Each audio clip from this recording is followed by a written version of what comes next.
Bueno, buenas noches. Son las 7:30 de la noche.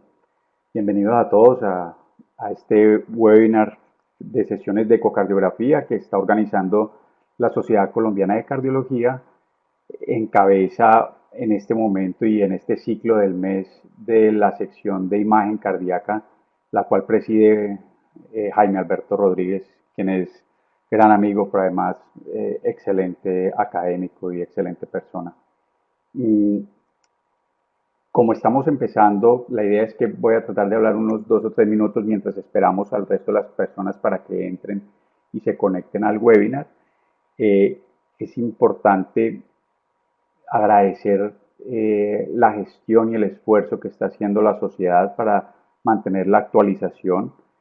Es clave que si nosotros queremos trabajar un poco más unidos y un poco más con una misma meta, seguramente una de las formas es a través de la educación médica continuada.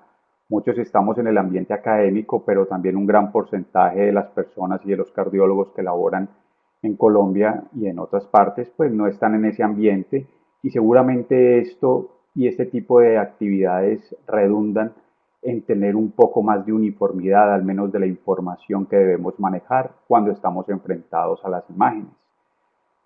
Es clave e importante también agradecer a los grupos con que trabaja uno, los que formamos el laboratorio inicial de ecocardiografía en DIME con Juan Guillermo Echeverri y con Álvaro Barrera, y en este momento en el laboratorio de imágenes de la Clínica Amiga con Harold Gutiérrez y Juan Ramón Betancourt, personas que tienen una preparación especial y muy importante en imágenes y que el trabajo conjunto pues es el que hace crecer seguramente la posibilidad de que podamos estar al frente de una charla y tengamos algunos elementos de práctica.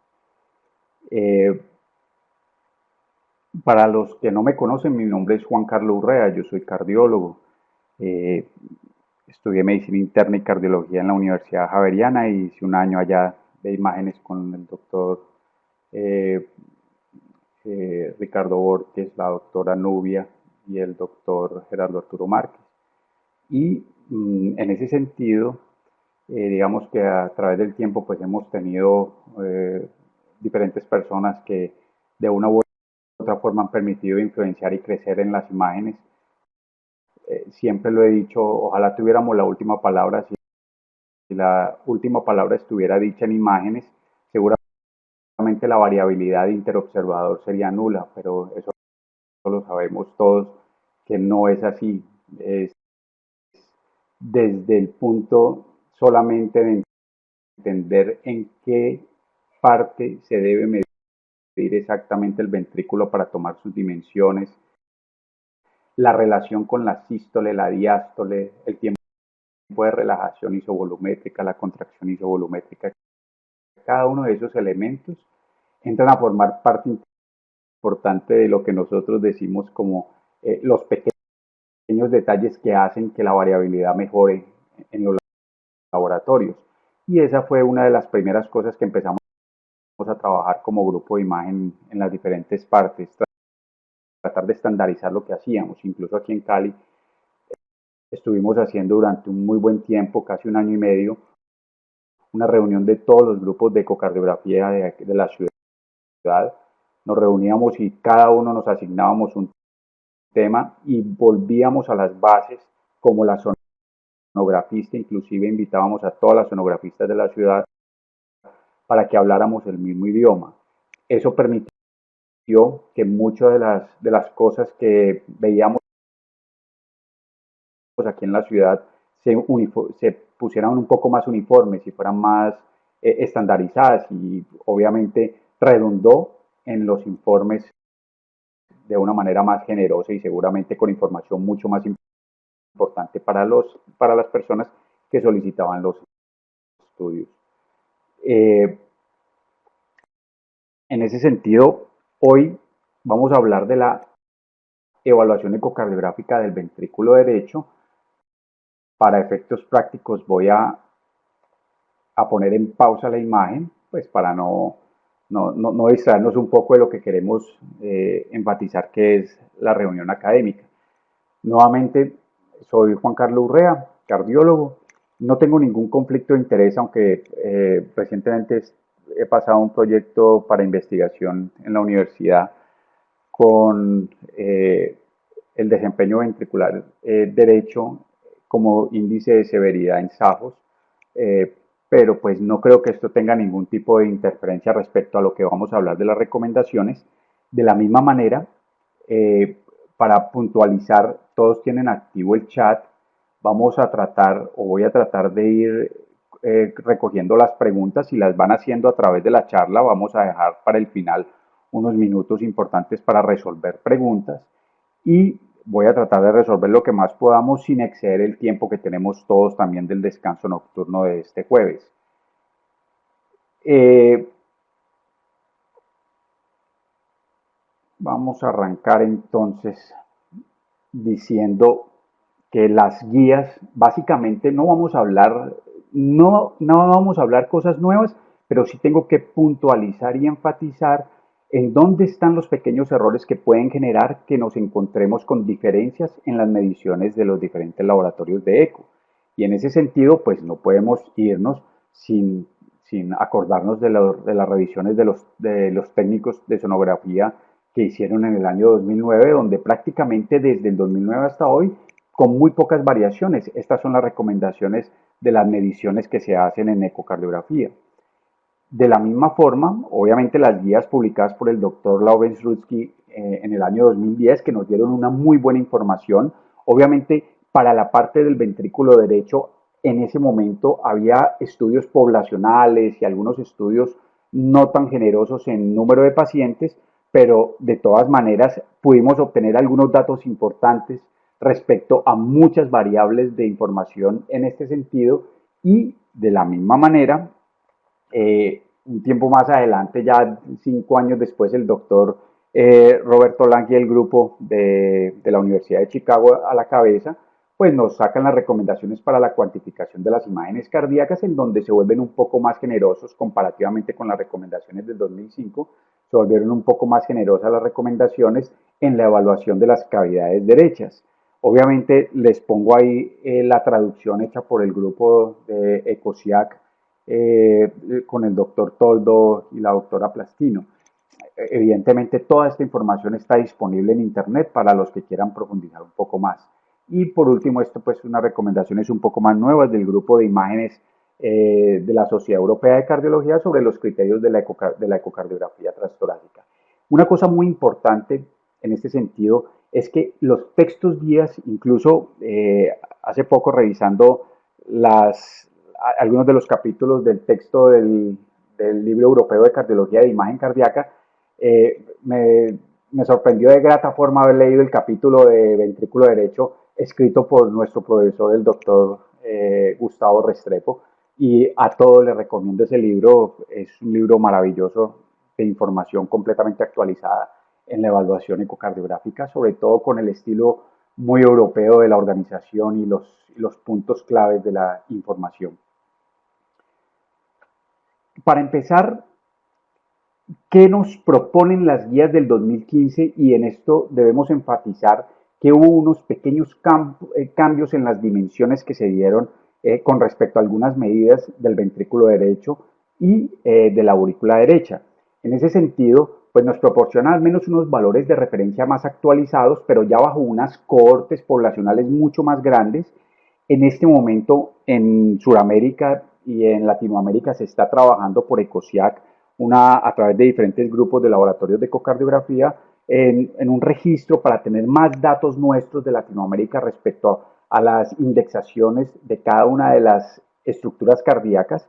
Pero mientras no tengamos esto, pues tenemos que acogernos a lo que está en la literatura anglosajona y un poco de la literatura europea. Entonces, en ese sentido, nos refuerzan mucho lo que son las dimensiones, lo que es la función sistólica y diastólica del ventrículo derecho, obviamente en los laboratorios con experiencia, con grupos de investigación y donde se plantea incluso laboratorios que manejan clínicas de hipertensión pulmonar y clínicas de trasplante cardíaco, seguramente la ecocardiografía 3D tiene un valor fundamental e importante en la medición volumétrica de la función del ventrículo derecho. Tenemos muy en cuenta que aunque se ha tratado de estandarizar algunas medidas con la superficie corporal o con la altura. Realmente la mayoría no tienen una estandarización clara y obviamente los extremos del peso y los extremos de la altura o muy bajos, pues seguramente van a generar algún tipo de inconveniente cuando queramos hacer o afrontar si la medida está mostrándonos dilatación o no, o anormalidad o no. Es muy importante tener en cuenta que se excluyen los pacientes con cardiopatías congénitas y obviamente los atletas de alto rendimiento que, como sabemos, los que manejamos atletas y los que manejamos los jugadores de los equipos deportivos en las ciudades, entendemos que ellos tienen una dilatación fisiológica de las cavidades por su mismo desempeño y seguramente esto no requiere de una patología como tal si llevamos las medidas adecuadas y tomamos las precauciones adecuadas respecto a las medidas que se hacen. En la anatomía del ventrículo derecho, pues no vamos a profundizar mucho, tampoco voy a profundizar de manera exquisita algunas cosas de la valoración del ventrículo derecho, porque realmente el tiempo lo que busca es que hagamos un poquito de estandarización de lo que tenemos de imagen y un poquito de aproximación de la evaluación de estas. Entonces, básicamente en la anatomía, pues sabemos las tres partes que componen el ventrículo derecho, el tracto de entrada, su parte apical o trabecular y la porción infundibular o el tracto de salida. En ese sentido, la porción membranosa pues es importante sobre todo por el sistema de conducción y la primera perforante septal de la arteria descendente anterior. Igual, la característica anatómica del ventrículo derecho pues también se fundamenta en su aumento en la trabeculación con la banda parietal, la banda septomarginal que va ahí casi paralela a la banda moderadora. Y las imágenes que obtenemos en las diferentes vistas para la evaluación del ventrículo derecho nos dan una idea en general de las diferentes paredes también que la componen. En la parte circulatoria, aunque si bien el 90% de la circulación depende de la coronaria derecha, sabemos que en un 30-35% de las personas la dominancia izquierda, pues probablemente la descendente posterior va a ser rama de la circunfleja y en ese sentido de pronto no vamos a tener las imágenes de esa pared como un marcador anatómico de la circulación. Sin embargo, en ese sentido, quiero hacer y recalcar una cosa muy importante cuando se intenta hacer la medida, sobre todo en este eje paraesternal largo, en donde se observa en la parte superior, ustedes ven muy bien donde podemos obtener el diámetro del tracto de salida, pero el diámetro proximal del tracto de salida del ventrículo derecho, que es un parámetro importante para hablar de dilatación, su relación con la aorta y con la aurícula izquierda y su tamaño, pero una clave importante. En todas las guías se recomienda que las medidas sean hechas al final de la diástole. Todos sabemos que al final de la diástole es el último momento en donde las válvulas auriculoventriculares están abiertas para recibir el volumen de los ventrículos. Pero si ustedes miran detalladamente en todas las recomendaciones del ventrículo derecho, seguramente van a alcanzar a percibir que siempre las mediciones deben ser hechas en la protosístole, o sea, en la fase de contracción isovolumétrica de los ventrículos.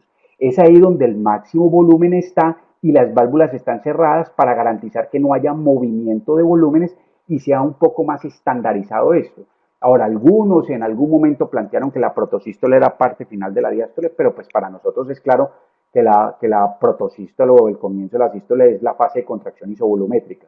En ese sentido, ojo con esto, fase de contracción isovolumétrica, parte terminal del QRS en el electro cuando está marcando en las imágenes, ahí y en el momento en que están cerrada la válvula mitral y la válvula aórtica y la válvula pulmonar es que hacemos las medidas de los diámetros del ventrículo derecho.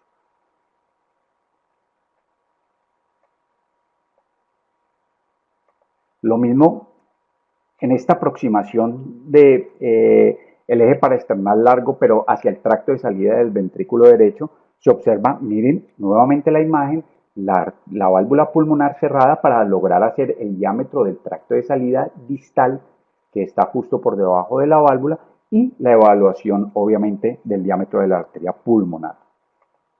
De la misma manera, cuando hacemos una inclinación un poco más hacia, perdón, Cuando hacemos una inclinación un poco más hacia el tracto de entrada del ventrículo derecho, pues podemos observar las relaciones anatómicas de la válvula tricúspide muy bien, los músculos que la conforman y que se extienden a través de la pared del ventrículo derecho, el seno coronariano llegando por la parte inferior y incluso en algunos momentos aquí y en algunos momentos se puede ver la llegada de la vena cava inferior.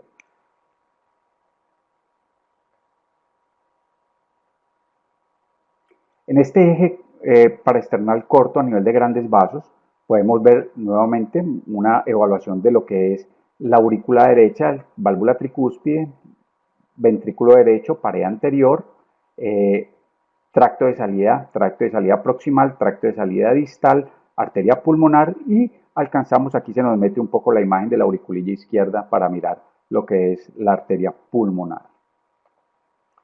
Estoy haciendo un repaso anatómico de las imágenes, yo creo que muchos la manejan de los que hacen imagen, pero vale la pena para las personas que no están muy familiarizadas con esto.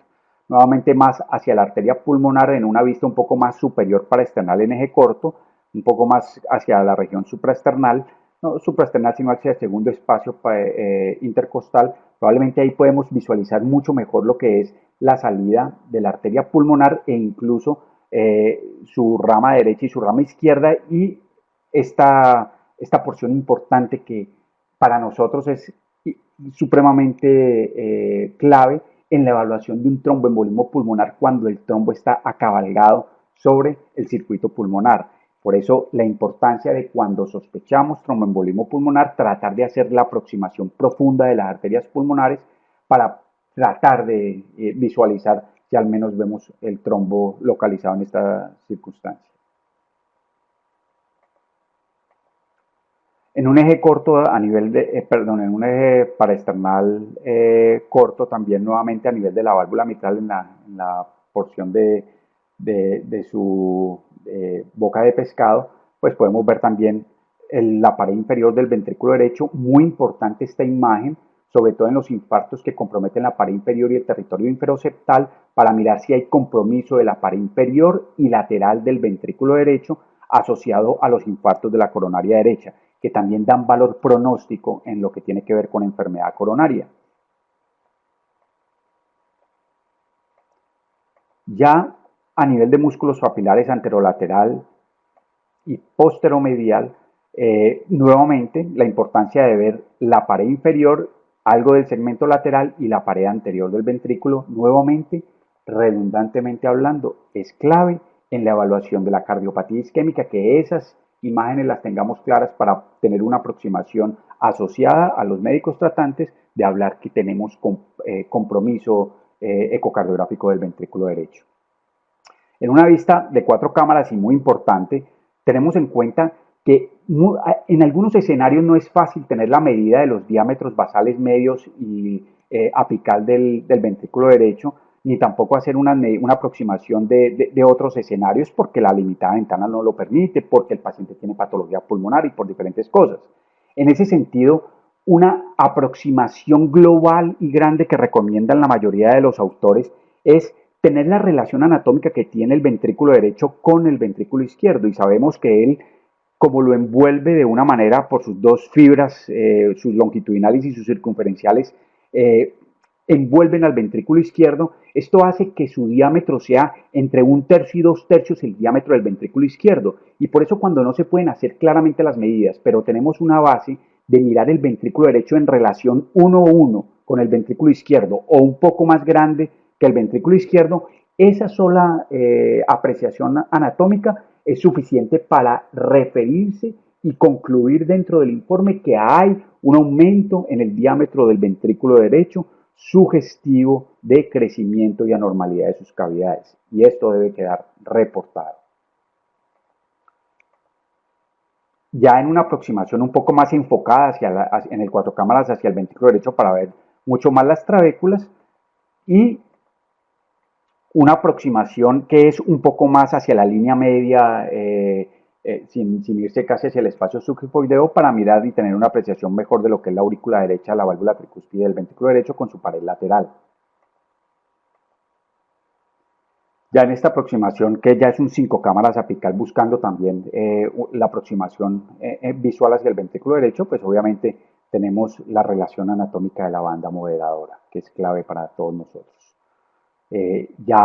Haciendo una inclinación un poco más posterior, miramos lo que es la desembocadura del seno coronario sobre la aurícula derecha y siempre teniendo como prelación, pues que podemos ver en esta imagen asociada si está crecida un poco la auriculilla derecha.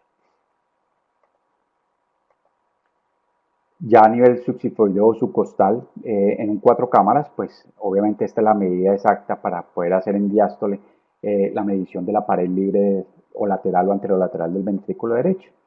Y esta última, perdón, imagen, que es la imagen en un eje corto, pero desde el subsifoideo, donde podemos apreciar si no hay una ventana acústica buena porque el paciente presenta una patología pulmonar importante, podemos mirar la parte del tracto de salida del ventrículo derecho y la arteria pulmonar y sus dos ramas principales. Entonces, esta parte anatómica se correlaciona también con lo que tiene que ver con la parte vascular y la relación con la relación que tiene la coronaria derecha y la circulación de la pared del ventrículo derecho. Recuerden una cosa importante, y es que el ápex ventricular derecho en un 75 o 85% de las veces está irrigado por la porción distal de la arteria descendente anterior. Luego, esta parte apical inferior seguramente está más en favor o en relación directa hacia lo que tiene que ver con la descendente anterior. ¿Qué cosas importantes tenemos aquí? Y aquí vuelvo y recalco algo que debe ser muy fundamental. Miren la imagen, nuevamente está cerrada la válvula mitral, está cerrada la válvula tricúspide, cerrada la válvula mitral, cerrada la válvula tricúspide y hacemos la aproximación del diámetro basal en la porción más basal del ventrículo y el diámetro medio casi que a nivel más o menos de los músculos papilares del lado izquierdo.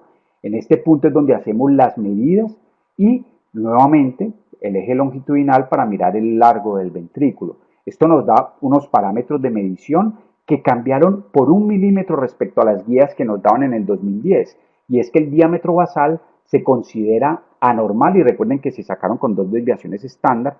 El diámetro anormal se considera por encima de 41 en el diámetro basal y por encima de 35 en el diámetro medio, teniendo en cuenta que el tracto de salida proximal también por encima de 35 es un aumento en el diámetro del ventrículo derecho.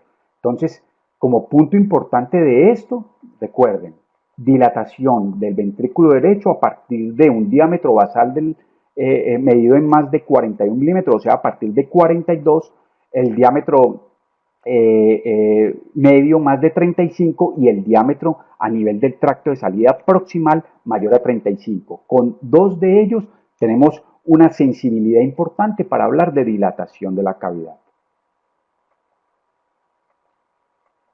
Ojo, ¿por qué es importante esta parte de la pared libre? Todos yo creo que nos hemos encontrado con que al medir la pared incluimos muchas veces esto que tiene que ver con el pericardio. Y unas veces el pericardio podría estar engrosado por fenómenos inflamatorios crónicos y nos dan paredes de 6, 7 y 8 milímetros.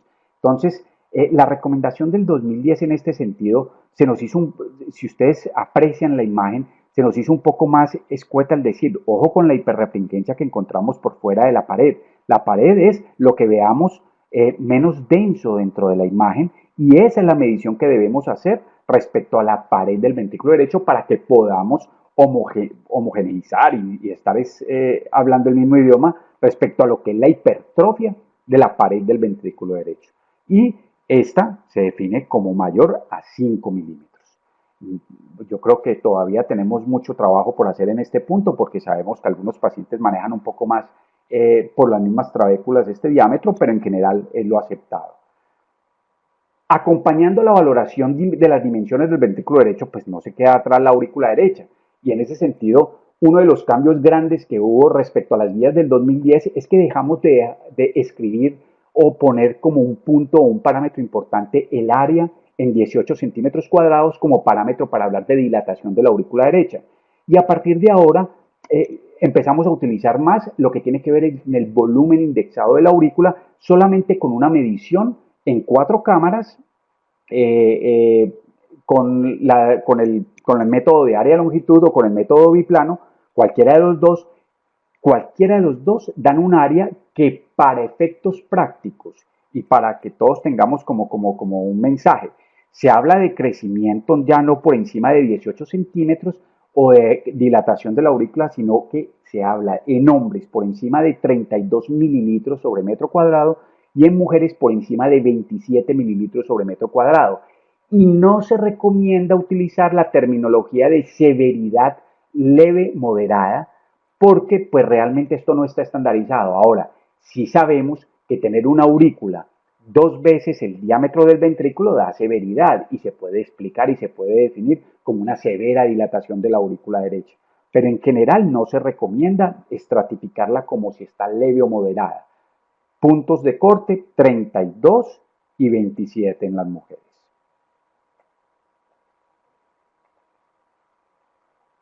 Estoy haciendo un recuento de las cosas importantes que nosotros hacemos y valoramos en el ventrículo derecho. El cálculo de la presión sistólica de la arteria pulmonar pues se basa en el gradiente tricuspidio. Y como se basa en el gradiente tricuspidio, inicialmente, y quiero enfatizar algo que es importante, hoy por hoy se recomienda que informemos la velocidad de la regurgitación tricuspidia como parámetro de medición y a través de esa informar si hay una posible hipertensión pulmonar o una definitiva hipertensión pulmonar. ¿Por qué? Porque si recuerdan, en los años 80 los estudios todos y en los años 90 todos los estudios se hicieron midiéndole o poniéndole la presión de la aurícula derecha en 10 milímetros de mercurio. ¿Eso qué quiere decir? Que cuando se hicieron los estudios para la evaluación de la severidad de la estenosis mitral, por ejemplo, en donde se aumentaba el gradiente tricuspidio con el ejercicio por encima y la presión sistólica pulmonar por encima de 60 milímetros de mercurio, el punto de corte era bajo una aurícula derecha con 10 milímetros de mercurio de presión, es decir, con una velocidad mayor a 3.5 metros por segundo de gradiente tricuspidio para hablar de severidad de estenosis mitral en el circuito pulmonar. Eso que dije ahora es lo que hace que nosotros hoy informemos no solamente la presión sistólica pulmonar, sino la velocidad de regurgitación tricuspidia. Y en ese sentido, sabemos que es normal por debajo de 2.9, o sea, 2.8 metros por segundo, sugiere una hipertensión entre 2.9 y 3.4 y es muy sugestiva y es muy probable que la haya cuando está por encima de 3.4, o sea, 3.5 metros por segundo para arriba. Esto es clave en la información que aportamos. Ya las graduaciones de leve, moderada y severa, de acuerdo a los parámetros utilizados por Horton en el 2009, realmente no es lo que nosotros hablamos. Hablamos más de impacto hemodinámico y no impacto hemodinámico de la hipertensión pulmonar. En la vena cava inferior, obviamente, pues quiero pedirles disculpas por la plataforma. Una de las cosas que se está trabajando es que tengamos imágenes en movimiento más adelante, pero ahora pues las imágenes se han quedado, obviamente, en el diámetro de la vena cava inferior, que se debe medir entre medio milímetro y 2 centímetros por dentro de la porción hepática de la cava distal a la aurícula derecha. Este punto pues es clave para la medición del cálculo de la presión o de los milímetros de mercurio que debemos agregar a la aurícula derecha cuando estamos planteando poner un valor de presión sistólica pulmonar. Y en ese sentido no ha cambiado las guías. Todos sabemos que por encima de 21 milímetros está dilatada la cava, por debajo de 12 milímetros está prácticamente en colapso, y en ese rango intermedio pues es donde se mueve la mayoría de los seres humanos, y lo otro es la colapsabilidad que tiene en relación al esfuerzo inspiratorio, que si es más o menos del 50%, teniendo como parámetro importante que se aumenta 3 milímetros de mercurio cuando se colapsa más del 50 y es menos de 21, y que se pone más de 15 milímetros o 15 milímetros de mercurio cuando está dilatada, no colapsa el 50 y casi siempre hay un patrón restrictivo de llenado diastólico restrictivo en el ventrículo derecho con un flujo diastólico prominente sobre la vena hepática. Entonces, estas características son las que identifican un punto de corte de 3 milímetros para la aurícula derecha y 15 milímetros para la aurícula derecha en los dos extremos. En el punto medio, cuando no nos queda como claro en dónde queda el paciente, si sí baja o no baja más del 50, está en 21 la cava, está en 22 pero colapsa 50, se le pone 8 milímetros de mercurio como parámetro universal de estandarización. El área de cambio fraccional que tiene una importancia y es básicamente sobre todo en falla cardíaca para la disfunción ventricular derecha asociada a la falla cardíaca y es un valor pronóstico importante cuando el área de cambio fraccional está por debajo del 25%, sabemos que anormal es por debajo de 34%, pero en general por debajo del 25% es de muy mal pronóstico en los pacientes que tienen falla cardíaca. Este área de cambio fraccional es importante sobre todo para tener un valor, entre comillas, de lo que puede ser una fracción de eyección dibujada a través de las áreas. Y por eso se toma los diámetros en diástole y el diámetro en sístole. Obviamente se resta y se divide sobre el diámetro diastólico por 100 y eso nos da lo que es el área de cambio fraccional. Importante también en la medición de los pacientes que tienen hipertensión pulmonar. Siempre tener en cuenta que las mediciones se hacen ojalá en la protosístole, ojalá con las válvulas cerradas, que es donde menos variabilidad de volumen tenemos para poder hacer las medidas.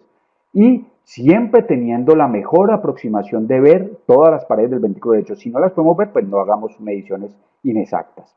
Y con estas mediciones del 2015 también se vio algo tratando de estandarizar los volúmenes, el área en diástole y en área en sístole del ventrículo derecho. Sin embargo, realmente no tenemos todavía una unificación respecto a que tengamos que informarla como tal.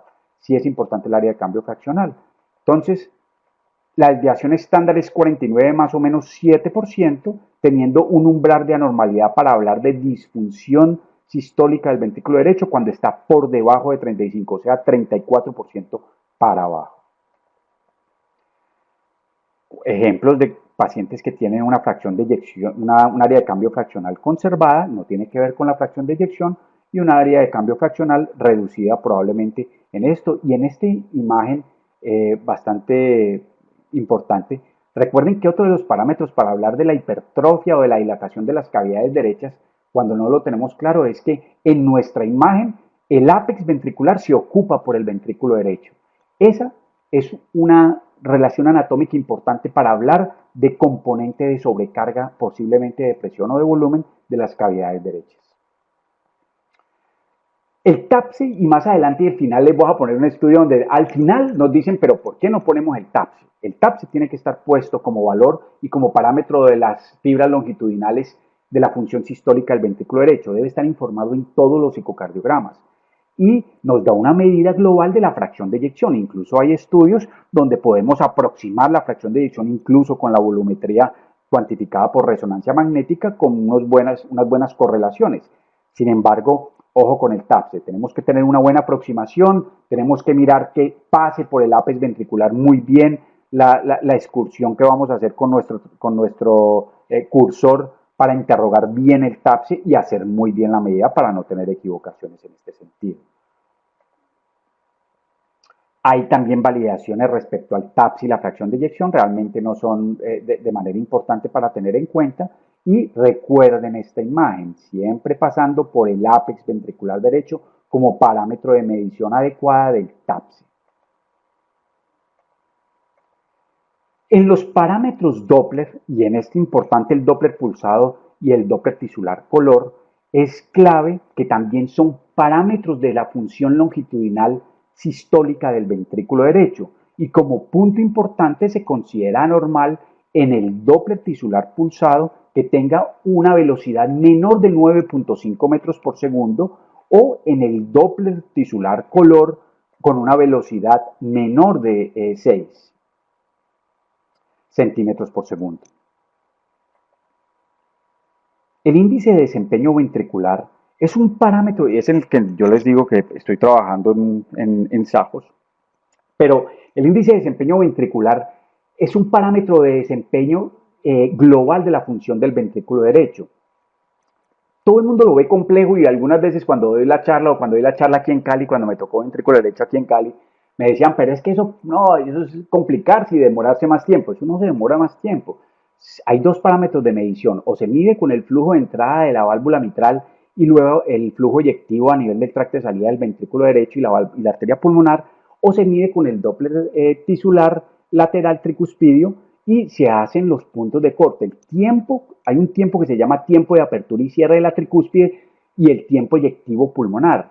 Esos dos parámetros, restándole tiempo open closure de la tricúspide menos el tiempo eyectivo pulmonar sobre el tiempo eyectivo pulmonar y tenemos un número mágico.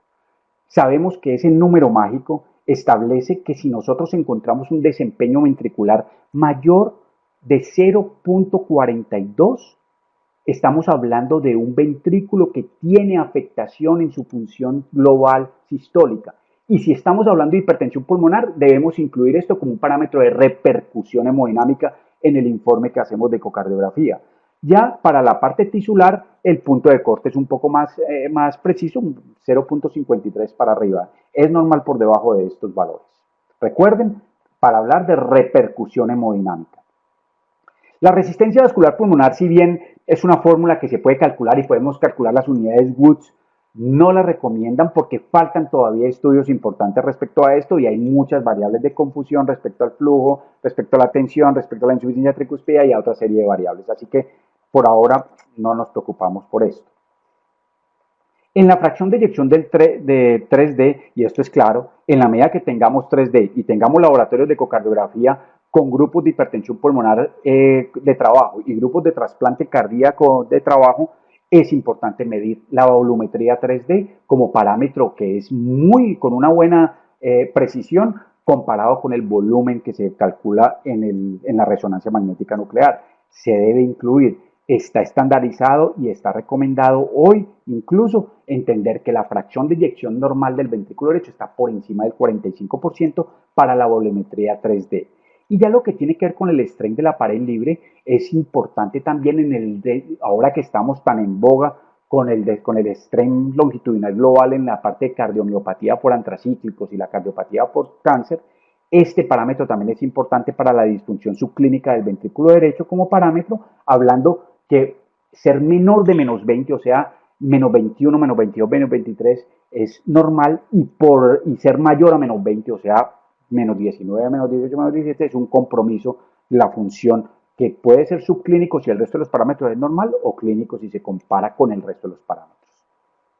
Ya para las técnicas de speckle tracking, para hablar de sincronía ventricular, asincronía intraventricular, estandarización de colocación del marcapaso tricameral para que haya una mejor sincronía auriculoventricular, intraventricular e interventricular. Realmente, aunque son parámetros válidos, hoy por hoy en la sincronía no tienen un valor importante, aunque sí están trabajando duro en esto para mejorar las respuestas de sincronía.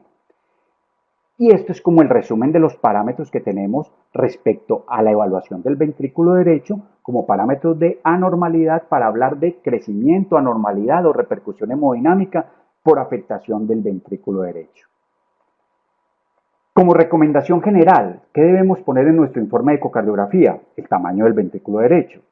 ¿Qué debemos informar? El tamaño de la aurícula derecha hablada en volumen indexado, teniendo como parámetro 27 y 32 para mujeres y hombres, si lo recuerdan. Una medida de la función sistólica del ventrículo derecho que para nosotros obligatorio debe ser el TAPSE, pero que dependiendo del sitio donde estemos y si hay clínicas de hipertensión pulmonar y si hay falla cardíaca, seguramente el área de cambio fraccional, la onda S sistólica y el desempeño ventricular asociado también nos marcan pronóstico para el desenlace de esos pacientes. Y como en regla, en el eco basado por metas, en un ejemplo, por ejemplo, en falla cardíaca, se sabe que la excursión de la onda S en el Doppler tisular, el TAPS, el área de cambio fraccional y el desempeño son pronósticos de mortalidad. Ya cuando nos centramos en algunas cosas un poquito más específicas de esto, incluso podemos hoy describir dentro del informe de ecocardiografía si la hipertensión pulmonar probable y posible que encontramos tiene componente pre y poscapilar. Y para poder hablar de esto, siempre debe estar colocada la tensión arterial del paciente en el informe de ecocardiografía, para poder enfocarnos en lo que tiene que ver con la predicción de la hipertensión pre y poscapilar desde el punto de vista de ecocardiografía. Hay buena información respecto a esto y podemos informarlo. Tener en cuenta que uno de los parámetros importantes en la medición de la sobrecarga de presión y volumen del ventrículo derecho tiene que ver cuando en diástole tenemos una restricción o tenemos un abombamiento negativo, una D hacia el ventrículo izquierdo, pero en sístole se recupera. Esto nos habla de sobrecarga de presión de las cavidades derechas, y cuando la rectificación se mantiene tanto en sístole como en diástole, esto nos habla de una sobrecarga de presión. Volumen cuando es solo diastólica, presión cuando es sistodiastólica. Y esto es un parámetro importante, sobre todo en algunas cardiopatías congénitas, obviamente la comunicación interventricular, interauricular con repercusión hemodinámica, o en los pacientes que tienen una hipertensión pulmonar primaria, que es donde es más grave. El índice de excentricidad también, que sabemos que es sacar el diámetro anteroposterior con el diámetro superinferior, o el diámetro lateral con el diámetro anteroposterior, para sacar una información respecto a la deformidad que tiene el ventrículo izquierdo por sobrecarga de presión o volumen de las cavidades derechas, también nos da un parámetro de información. Y en ese sentido, este cuadro nos da que si nosotros tenemos un paciente con una predominancia, miren aquí, ocupado el ápex por el ventrículo izquierdo, con unos parámetros que nos hablan que no hay un índice de excentricidad importante, o sea, no hay rectificación, que la cava se colapsa la mayoría de las veces de manera normal, y que aquí en este punto el patrón de llenado nos muestra una velocidad o una relación E' mayor de 10 y en una seguridad muy alta mayor de 15, eso nos está hablando de en una alta probabilidad de una hipertensión pulmonar postcapilar. Y en este sentido, cuando se compromete más el ventrículo derecho y se ocupa más el ápex por el ventrículo derecho, la rectificación con el índice de excentricidad, la cava que no colapsa bien y el flujo diastólico reverso hepático, y el patrón que es normal en el llenado diastólico izquierdo, o puede tener trastorno de la relajación por alteración de la interdependencia, pero no con restricción, este patrón nos habla más de un patrón de hipertensión pulmonar precapilar. Entonces, tenemos elementos también para aportar a la información que estamos dando en el informe de ecocardiografía en hipertensión pre y postcapilar. Y nos acercamos mucho a los parámetros ya de medición de lo que es la presión arterial media, medir la presión arterial diastólica, medir la resistencia nuevamente. Todos los parámetros que queramos los podemos sacar en la medición de hipertensión pre y postcapilar. Seguramente necesitaríamos un poco más de investigación y más en nuestro laboratorio meternos con lo que tiene que ver con las clínicas de hipertensión pulmonar, pero todo esto, en la medida que lo trabajemos, son parámetros que podemos obtener y seguramente van a rendir una fiabilidad importante en el informe que hacemos. Nuevamente les digo, desafortunadamente las imágenes no andan funcionando. Estaba tratando de mostrar un poco el compromiso del ventrículo derecho en la hipertensión pulmonar primaria con el componente del ápex ocupado por el ventrículo derecho, la severa dilatación de las aurículas, en un caso de un paciente que tenía hipertensión pulmonar primaria. Lo mismo en los casos de tromboembolismo pulmonar masivo. Recuerden lo que tiene que ver con el signo de McConnell, que es la asinesia de la pared lateral con hiperdinamia apical.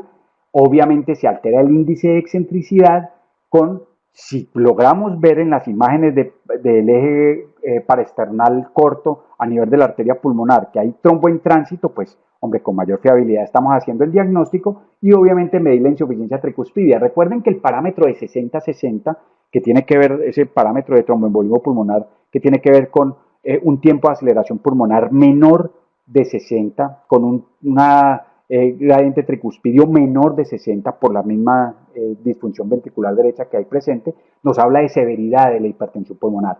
Y otro punto clave y otro parámetro importante, recuerden que cuando hay insuficiencia tricuspidia masiva, los gradientes no son evaluables. De la misma manera que no son evaluables los gradientes de regurgitación cuando tenemos una estenosis a nivel del tracto de salida o de la válvula pulmonar. Ojo con ese detalle, porque ahí estamos creando unas presiones dentro de la diferenciación del ventrículo y la aurícula derecha que no son la realidad en hipertensión pulmonar. Y el signo de McConnell, que tiene una sensibilidad importante para hablar de severidad con la asinesia lateral de la pared y la hiperdinamia del ápex ventricular en el tromboembolismo pulmonar casi siempre masivo. Y sabemos que es un parámetro de evaluación importante el eco para determinar el componente hemodinámico del tromboembolismo pulmonar, no para diagnosticar tromboembolismo pulmonar, y esto tiene que quedar muy claro, eso lo sabemos todos. Nosotros nos piden muchas veces las imágenes de eco que porque hay sospecha de tromboembolismo pulmonar, y la respuesta que le damos al final es: se quedaron sin saber si había tromboembolismo pulmonar, porque Solamente el tromboembolismo pulmonar que tiene compromiso hemodinámico que puede ser clínico desde el punto de vista de dilatación, rectificación, excentricidad o subclínico por caída del estrés ventricular, que hoy se considera un parámetro importante también de estrés subclínico en el ventrículo derecho. Ese parámetro nos habla es de componente hemodinámico del tromboembolismo, más no de diagnóstico de tromboembolismo. Vuelvo, insisto, no diagnosticamos tromboembolismo pulmonar con ecocardiografía. Podemos confirmar su componente de compromiso hemodinámico, pero no podemos decir si hay o no hay tromboembolismo y no nos podemos saltar al angiotac, excepto en el paciente que tiene compromiso hemodinámico, sospecha muy alta con un PESI y todas las escalas que ustedes quieran de tromboembolismo que nos dice que tiene el tromboembolismo, le hacemos el eco, compromiso hemodinámico, falla ventricular derecha, choque, pues hombre, no hay que esperar el angiotac, se muere en el angiotac, hay que hacerle la trombolisis a ese paciente. Y hoy por hoy los dispositivos de asistencia ventricular derecha como parámetro de manejo, sobre todo en los posoperatorios tempranos, de cirugías complejas cardiovasculares o en los pacientes como puente o como terapia destino, en algunos casos, no tan frecuente en el lado derecho, de manejo de la falla cardíaca. En este punto, los dispositivos de asistencia ventricular, tenemos que evaluar muchos parámetros, tenemos que saber el tipo de dispositivo, los flujos que manejan, el fenómeno trombótico asociado que puede tener, si no hay una adecuada anticoagulación, etcétera, etcétera. Y para ponerles este estudio de Nishimura y Tajito y Takahiro Hasato, que es una de las personas que más escribe probablemente en displasias y en Brugada y en otra serie de cosas con cambio electrocardiográfico y con otra serie de cosas, los invito a que lo revisen más adelante. Nos saca este estudio muy bonito de la validación de todos los parámetros para la evaluación de la función del ventrículo derecho en lo que tiene que ver con hipertensión pulmonar. ¿Y qué concluyen al final después de ver todos los parámetros, incluyendo los Doppler tisulares? Que el TAPSE sigue siendo importante. Conclusión, hombre, lo mínimo que debemos escribir en un informe no es perdonable, es un TAPSE dentro de la evaluación sistólica longitudinal del ventrículo. Como conclusión, en todos los estudios ecocardiográficos se debe evaluar parámetros cualitativos y cuantitativos de la función ventricular derecha. El tamaño del ventrículo derecho, el área, ya no tanto como recomendación, sino el volumen auricular derecho indexado, la función sistólica marcada por un parámetro que puede ser el área de cambio fraccional, el TAPSE, el con o sin el desempeño ventricular y en la medida que tengamos una buena medida de la velocidad de regurgitación tricuspidia, hacer una aproximación a lo que es la presión sistólica de la arteria pulmonar. Esto era lo que tenía para comentarles. No tenía, digamos, en la presentación inicial habían algunos casos más fuera de las imágenes que quería colocar, pero pues dado que no tenemos el movimiento y pues había un proyectico de complicación, obviamente esto no es para demeritar el trabajo que están haciendo todos, estamos haciéndolo muy bien, yo creo que tenemos unos muy buenos webinars. Federico Ash, todos saben que es el que ha traducido y ha puesto esos webinars en español en la American Society of Echocardiography. Jaime es una maravilla escucharlo hablar en un congreso y en cualquier sitio donde habla de imágenes. Doctor Gustavo y toda la gente y muchos de los que están aquí presentes, todos incluso podrían estar aquí al frente dando una charla como la que yo estoy dando, pero hoy me tocó a mí. Espero haber tocado algunos temas que son de interés, algunos puntos de referencia importantes y a partir de este momento, pues hombre, si tenemos preguntas, bienvenidos, que estamos listos para tratar de responder lo que tenemos. Pueden escribir las preguntas a través del chat. Yo voy a ir tratando de leerlas, en la medida que aparezcan vamos a tratar de resolverlas todas. Hernán me dice, vamos a ver si con estas imágenes más pequeñas dice, el eco no es diagnóstico, estratifica en síncope.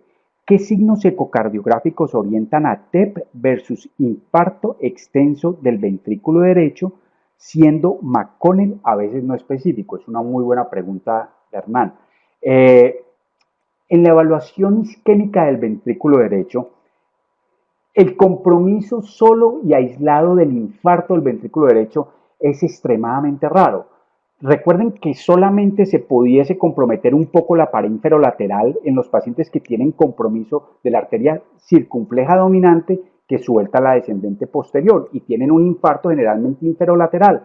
Pero en el compromiso eléctrico y en el compromiso mecánico del ventrículo derecho por la coronaria derecha, cuando hay, debe y tiene que estar acompañado de un infarto de pared inferior e inferoseptal.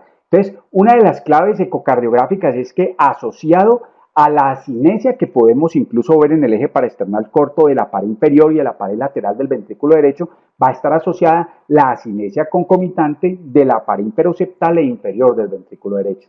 Y el otro punto clave, pues, o de pronto importante, es que el tromboembolismo pulmonar nos va a generar unos gradientes muy elevados de insuficiencia tricuspidia en los escenarios donde no se produce severa disfunción ventricular, mientras que en el infarto de miocardio seguramente estos gradientes van a estar muy bajos o no vamos a tener percibido el gradiente tricuspidio porque la presión intraventricular por una sístole caída en un paciente en choque cardiogénico por ventrículo derecho, pues no va a tener gradiente tricuspidio. Entonces, estos son algunos elementos claves que nos dan una diferenciación de hacia dónde nos enfocamos de tromboembolismo pulmonar masivo versus infarto del ventrículo derecho.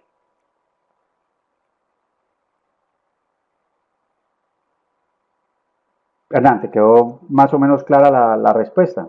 ¿Quieres que te...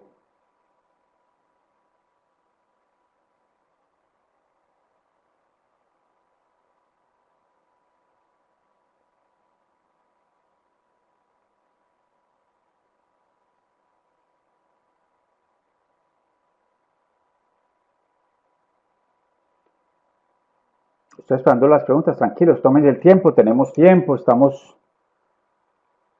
10, 15 minutos de preguntas, podemos hacer todas las preguntas que podamos, si tenemos la respuesta las damos y si tenemos alguien en el auditorio que tenga también una respuesta o una información que nos quiera compartir, la podemos compartir, claro que sí.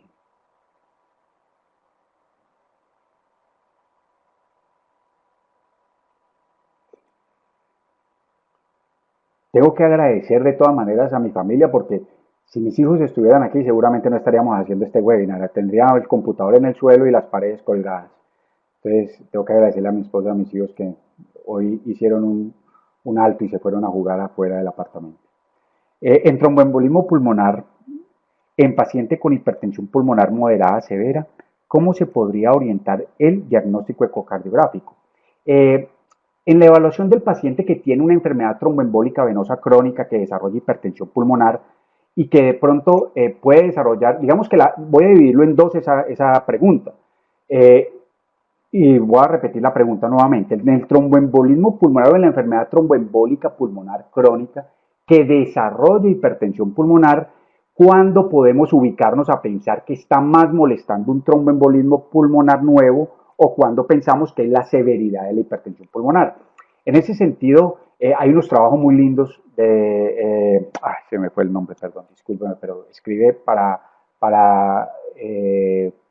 Medscape, el doctor Sheldon. Hizo un trabajo muy bonito de diferenciación de lo que es tromboembolismo pulmonar agudo versus hipertensión pulmonar crónica severa.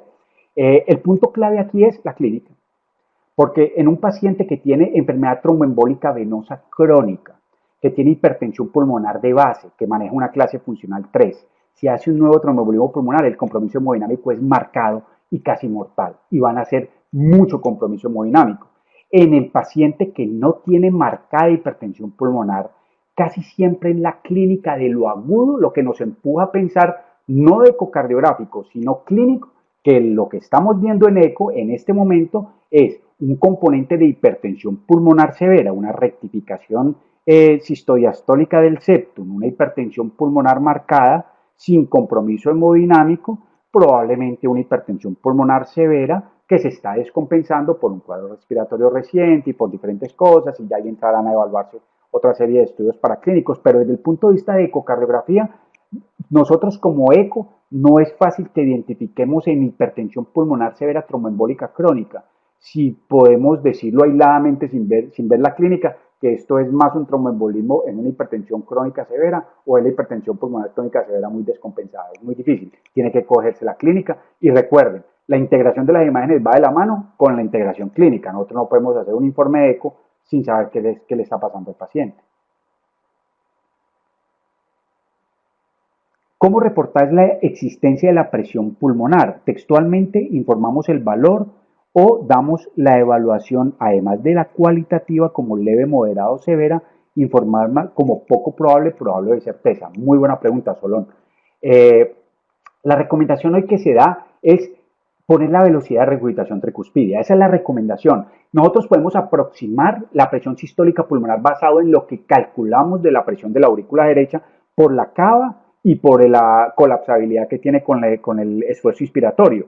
Pero muchas veces no es fácil tener ese punto de corte. Entonces, por eso se recomienda hablar de la velocidad de regurgitación tricuspidia como parámetro de informe para hipertensión pulmonar. Y en ese sentido, sabemos, no por severidad, o sea, nosotros antes pensábamos que la sistólica por encima de 65, hoy dicen que por encima de 55, realmente no es un parámetro fiable. Es mejor colocar la velocidad de regurgitación tricuspidia, si es menor de 2.9, ojo, que no vaya a tener una disfunción severa ventricular derecha, porque si hay disfunción severa ventricular derecha, ustedes saben que ahí no tenemos gradientes tricuspídeos.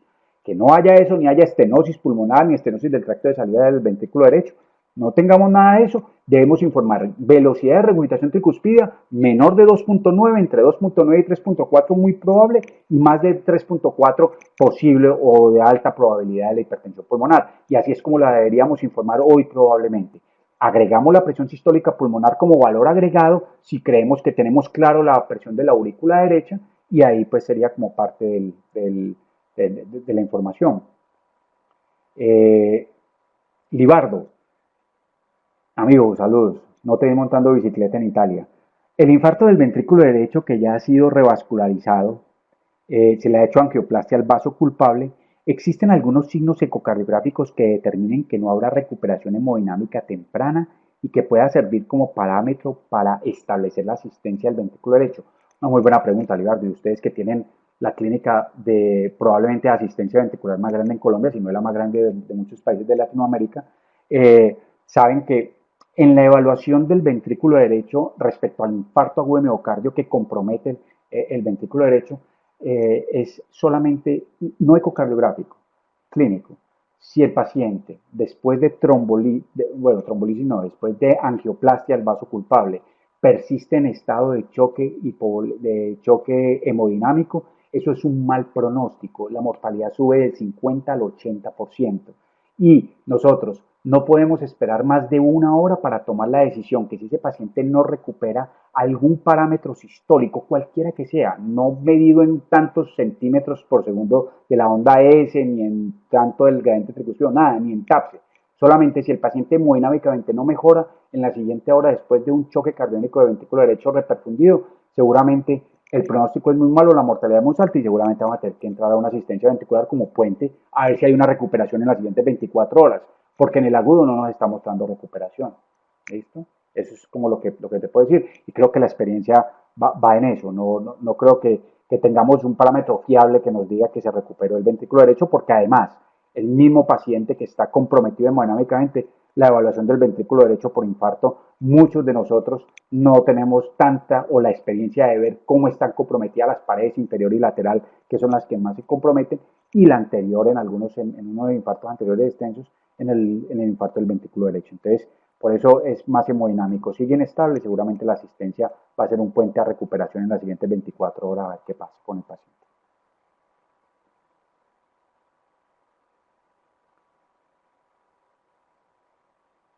Bueno, muchachos, hay 5 minutos de preguntas, o señoritas o doctores, podemos, si tienen alguna duda más, quiero enfatizar mientras piensan en alguna pregunta que quieran hacer, enfatizar esto. No tenemos parámetros universales, no tenemos parámetros en Colombia. Hay algunos trabajos del doctor Gustavo Restrepo con el grupo del CES respecto a parámetros de ventrículo derecho. Hay unos trabajos de varios grupos aquí respecto a parámetros de TAPSE, pero no tenemos una corte grande de pacientes, no tenemos un registro. Qué rico que los laboratorios de cardiografía en Colombia nos uniéramos un poquito más a través de la sociedad y pudiéramos trabajar en grupitos para poder tener una estandarización y poder tener al menos unos números locales que sirvan de aporte a los números que se quieren sacar a través de Latinoamérica. Una pregunta más que llegó, ¿qué tan frecuente y qué parámetros se debería tener en cuenta en los pacientes portadores de dispositivos en los que disfuncione, que muy buena pregunta, en los que disfunciona el ventrículo derecho secundariamente?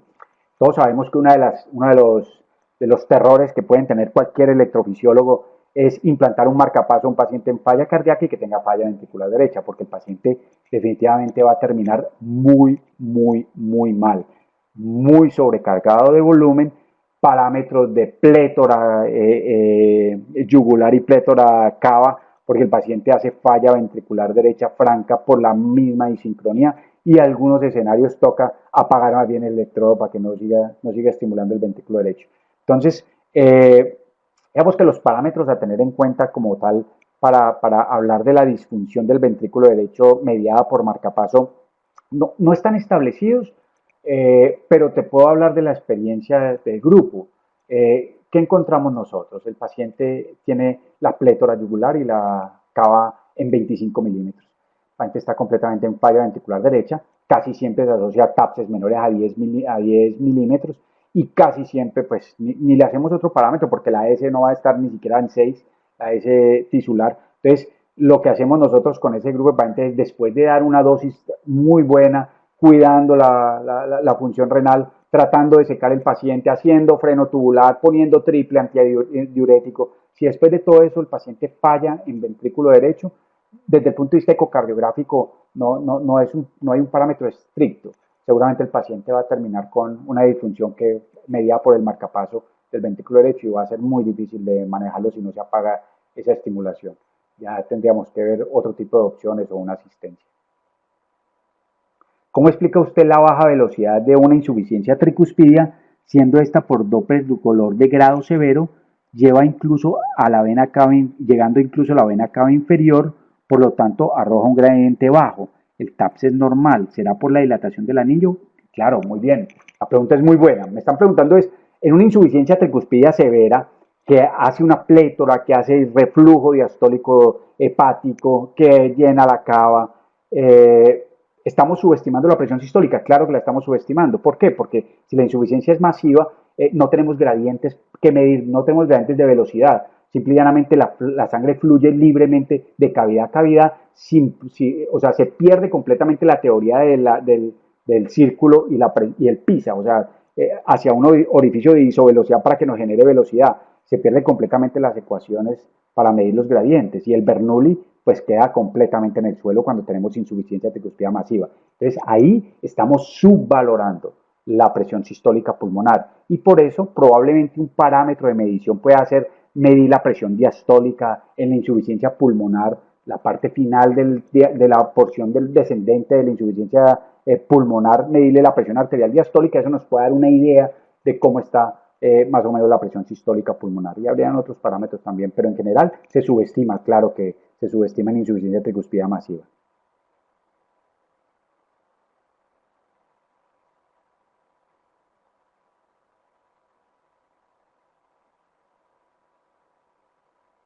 Ojo con lo que voy a decir. En los pacientes que tienen descompensación de la falla cardíaca aguda, en estos pacientes, nosotros tenemos que hacer una evaluación ecocardiográfica, pero también por metas y por momentos. Si el paciente llega descompensado agudamente por una falla cardíaca, seguramente la hipertensión pulmonar que encontramos, que tiene un marcado componente postcapilar, nos va a dar unos números de 50, 60, 70, si no hay mucha disfunción ventricular derecha, milímetros de mercurio de la presión pulmonar. Y esto puede hacer que nosotros tomemos decisiones erradas respecto al manejo posterior de él, como pensar en que no, es posible que no sea un candidato a mirar a ver más adelante un trasplante. Ojo con esto. Todas las evaluaciones hemodinámicas que hagamos sobre el ventrículo derecho deben ser para tomar decisiones en el mejor estado hemodinámico posible del paciente. Es decir, si tiene falla cardíaca, en la mejor posición de la falla cardíaca, donde está mejor controlado el paciente. Ahí es donde se miden todos los parámetros. Lo mismo en hipertensión pulmonar, lo mismo en EPOC, lo mismo en asma y lo mismo en cualquier patología respiratoria. Toda patología respiratoria descompensada nos va a dar gradientes elevados posiblemente en el circuito pulmonar, y vamos a hablar de hipertensiones pulmonares y vamos a empezar a ver tromboembolismos pulmonares en un montón de enfermedades pulmonares que no existen. Por eso, una vez compensada la patología pulmonar, compensado el cuadro broncoobstructivo y compensado el cuadro respiratorio, el paciente debe tener una evaluación nuevamente, o si no la ha tenido, hacer en ese momento el eco, y ahí sí nos da un muy buen aporte de lo que estamos hablando respecto a la función del ventrículo y de las cavidades derechas.